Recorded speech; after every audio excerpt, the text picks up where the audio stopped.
নমস্কার বন্ধুরা। সত্যি সুভাষকে বোঝা বড় শক্ত। গান আছে না একটা, চেনা চেনা লাগছে। তা সেই সত্যি সুভাষকে বোঝা শক্ত, কারণ তিনি এত কিছু, তাকে মহান মানুষ কেন বলা হয়, তাকে বীর সংগ্রামী কেন বলা হয়, কারণ তিনি এত কিছু করেছেন। কার জন্য, কাদের জন্য? তিনি তিনি মানে জার্মানিতে পর্যন্ত গেছেন। জার্মানি গিয়ে হিটলারের সঙ্গে সমঝোতা করেছেন, হিটলারের সঙ্গে দেখা করেছেন, তাকে মানিয়েছেন, বুঝিয়েছেন। তা এত কিছু কাজ করেছেন, দেশে আজাদহীন ফৌজ তৈরি করেছেন, নেতৃত্ব দিয়েছেন, কংগ্রেসের দুবার প্রেসিডেন্ট পর্যন্ত হয়েছেন। তাহলে কিসের জন্য?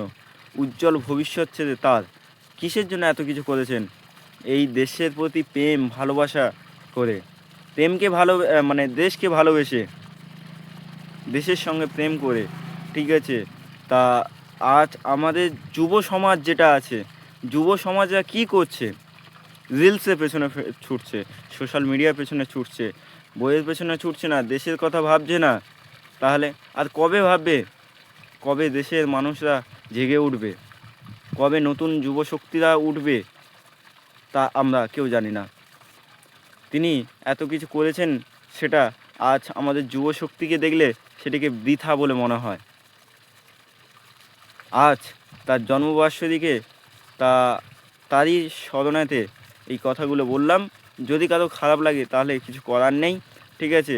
আর সত্যিটাকে যাচাই করো, বাছো, সত্যিটা বাছো, যে মানে দেশের কাজে লাগো, দেশের সেবায় করো, কারণ দেশের সেবাই সব সেবা।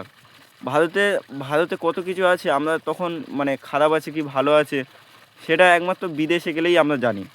কারণ বিদেশে গেলে ভারতের নামে সুনাম যখন শুনি, সেই সমস্ত মহান বীরদের জন্যই শুনি।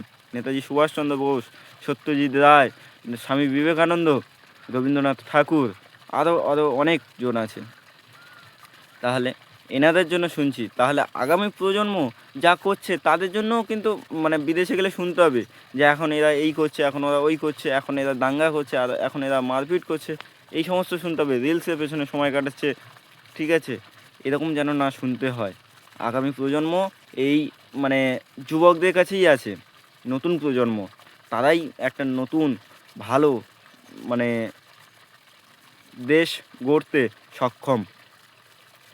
তাই যদি একটুখানিও মানে তোমাদের কাছে বিবেক বুদ্ধি বলে কিছু থেকে থাকে, তাহলে অবশ্যই অবশ্যই দেশের কাজে লাগো, দেশের জন্য সমস্ত কিছু করো, বিনা স্বার্থে দেশের কাজে লাগো, দেশের সেবা করো। স্বামী বিবেকানন্দকে অনেকেই বলেছে, মানে অনেকেই আখ্যা দিয়ে বলেছেন, মানে তোমার যদি ভারতবর্ষ দেখার ইচ্ছা হয় তাহলে স্বামী বিবেকানন্দকে জানো, কারণ স্বামী বিবেকানন্দের মধ্যেই সারা ভারতবর্ষ আছে। তাহলে কেন বলেছে? তিনি সেই রকমভাবে ভালোবেসেছে, সেই রকমভাবে চেয়েছে ভারতবর্ষকে। তাহলে আজ কি করা উচিত? নেতাজি সুভাষচন্দ্র বসুর যে কোনো একটি কথা মেনে চলতে হবে, দেশকে ভালোবাসতে হবে, ভারতবর্ষকে এগিয়ে নিয়ে যেতে হবে। কেন আমরা পারবো না? আমাদের যুব সমাজ কি এতটাই থেমে গেছে? না, যুব সমাজকে যে জাগিয়ে তুলতে পেরেছে সেই নেতাজি। আপনি, আমি, সবাই একে একে, সে, ও, সবাই পারে, ঠিক আছে। ভিডিওটি দেখে অবশ্যই অবশ্যই কমেন্ট করো, কমেন্টে লিখে যেও, ঠিক আছে, যে কোন জিনিসটা কোন জায়গাটায় আমার ভুল হয়েছে, ঠিক আছে। সেটা আমি নিশ্চয়ই শুধরে নেবো, আমি জেনেও নেবো, শিখেও নেবো, কারণ শিখতে কোনো ক্ষতি নেই। 8 থেকে 80 বছরে গিয়ে আমি শিখতে চাই। অবশ্যই ভিডিওটা যদি ভালো লেগে থাকে লাইক করো, ফেসবুকে হলে ফলো করো, আর ইউটিউবে হলে সাবস্ক্রাইব করো, কারণ একটা লাইক একটা সাবস্ক্রাইব এই ভিডিও বানাতে অনেক অনেক মোটিভেশন করে।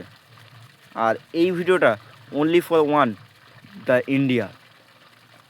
ভারত মাতা কি জয়, ভারত মাতা কি, নেতাজি সুভাষচন্দ্র বসু কি জয়, বন্দে মাতরম, বন্দে মাতরম।